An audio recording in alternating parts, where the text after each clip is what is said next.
Recently मेरे पास एक patient आती है क्लिनिक में, उसकी 25 डेज़ ओल्ड बेबी गर्ल है और सडनली लास्ट 2-3 डेज़ में शी स्टार्टेड नोटिसिंग, उसने नोटिस किया कि उसकी जो बेबी है उसकी नाव से, उसकी अम्बिलिकस से थोड़ा थोड़ा स्मॉल पानी आना शुरू हो गया, जिसकी थोड़ी गंदी सी स्मेल थी और वहाँ पे एक स्वेलिंग भी डेवलप हो गई। तो आज हम देखते हैं कि ये प्रॉब्लम है क्या।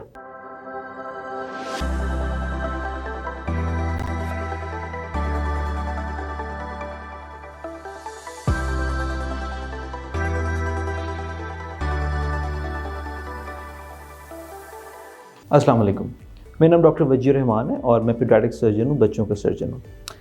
अम्बिलिकस और अम्बिलिकस से रिलेटेड प्रॉब्लम, नाव से रिलेटेड प्रॉब्लम्स, आया ये होते क्या हैं और उनका ट्रीटमेंट क्या है और इसकी कितनी क्या कॉम्प्लिकेशंस हो सकती हैं और इसको कैसे प्रिवेंट किया जा सकता है, आज हम इसको थोड़ा सा डिस्कस करते हैं। जब बच्चा माँ के पेट में होता है, फीटल लाइफ में होता है, तो उसकी जितनी भी बॉडी की रिक्वायरमेंट्स हैं, उसकी ब्लड की रिक्वायरमेंट, उसकी फूड की रिक्वायरमेंट, बच्चे का जो अपना यूरिन बन रहा होता है, वो नाव के ज़रिए कुछ ख़ास किस्म की ट्यूब्स होती हैं, जिन ट्यूब्स के ज़रिए वो मदर की बॉडी में जाता है और वहाँ से एक्सपेल आउट हो जाता है। जब बच्चा पैदा होता है, तो जब डिलीवर होता है, तो वो नाव के ऊपर एक क्लिप लगा देती हैं और क्लिप लगाने के बाद कुछ दिनों बाद वो क्लिप खुद ब खुद गिर जाता है और ultimately it develops into an umbilicus और एक सिंपल अम्बिलिकस बन जाती है। अब इसके अंदर थोड़े से प्रॉब्लम्स भी हो सकते हैं, जिनको अंडरस्टैंड करना, जिनको समझना, जानना बहुत ज़रूरी है। सबसे जो इम्पॉर्टेंट चीज़ इसमें होती है, जो हम सब पेरेंट्स को एडवाइस करते हैं, कि क्लीनलीनेस ऑफ दैट एरिया वो बहुत इंपॉर्टेंट है। आपने उसको रोज़ाना साफ़ करना है, स्पिरिट स्वैप के साथ अच्छी तरह साफ़ करना है। और अगर आपको थोड़ा सा भी डाउट हो कि उसमें कोई इन्फेक्शन हो रही है या उसमें कोई स्वेलिंग हो रही है, उसमें कोई पानी आ रहा है, तो you should immediately see a doctor. Why? Because ये इसलिए इम्पॉर्टेंट है कि जो नाव का एरिया है, अगर इसमें खुदा न खास्ता इन्फेक्शन हो जाए तो उसको जल्द से जल्द ट्रीट करना होता है। इनिशियली हमारी कोशिश ये होती है कि हम एंटीबायोटिक से ट्रीट कर लें, लेकिन कुछ सिचुएशंस में हमें चीरा लगा के उसको, पस को, उस रेशे को निकालना पड़ता है। लेकिन बात वही आती है कि एज सून एज पॉसिबल। क्यों? क्योंकि ये जो नाव के अंदर वाली चीज़ें होती हैं, वो उसके अंदर ख़ास किस्म की खून की नालियाँ होती हैं, जिनका डायरेक्ट ताल्लुक़ हमारे जिगर के साथ होता है। अगर खुदा न खास्ता इन्फेक्शन हो जाए, तो वो इन्फेक्शन अंदर से फैलती फैलती ब्लड में जा सकती है, हमारे जिगर को डैमेज कर सकती है, हमारी तिल्ली को डैमेज कर सकती है, स्प्लीन को डैमेज कर सकती है।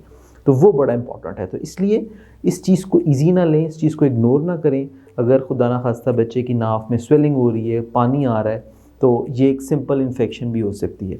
कुछ और भी चीज़ें होती हैं। अगर खुदा न खास्ता नाव से पानी आ रहा है, उसकी स्मेल सूंघना बहुत ज़रूरी है पेरेंट्स के लिए, कि आया ये यूरिन की स्मेल तो नहीं आ रही, या कभी कभी खुदा न खास्ता नाव के ज़रिए बच्चे की पॉटी भी निकलने लग जाती है।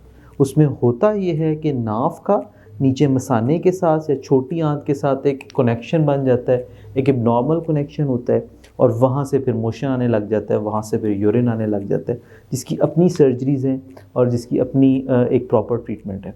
लेकिन ये सब चीज़ें ट्रीटेबल हैं, ये सब चीज़ें ट्रीट की जा सकती हैं, बच्चा बिल्कुल कम्प्लीटली ठीक हो सकता है।